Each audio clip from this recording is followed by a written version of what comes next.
ជំរាបសួរនិងសូមគោរពដល់ពុកម៉ែបងប្អូនទាំងអស់គ្នាដែលចូលមកកាន់ Channel របស់ Admin ដើម្បីទស្សនាវីដេអូតម្រុយឆ្នោតយួន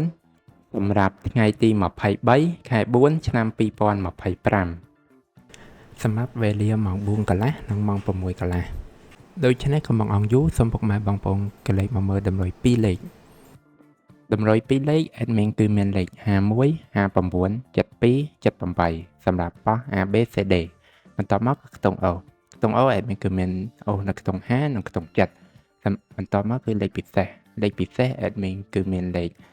194គុណ802គុណនិង457គុណដែលលេខទាំងអស់នេះសុទ្ធសឹងតែជាលេខដែលមានសង្ឃឹមថានឹងចេញខ្ពស់សម្រាប់ថ្ងៃនេះអរគុណពុកម៉ែបងប្អូនទាំងអស់គ្នាដែលបានទស្សនាវីដេអូនេះពីដើមរហូតដល់ចប់ក៏ជូនពរពុកម៉ែបងប្អូនទាំងអស់គ្នាធ្វើការសងសំណាននៅថ្ងៃថ្មីទទួលបាននូវការហេងឆ្នះចំទាំងអស់គ្នាជាចុងក្រោយ Admin សូមពុកម៉ែបងប្អូនជួយ Like Subscribe និង Share ដើម្បីជាកម្លាំងចិត្តដល់ Admin ផងនិងដើម្បីពុកម៉ែបងប្អូនទាំងអស់គ្នា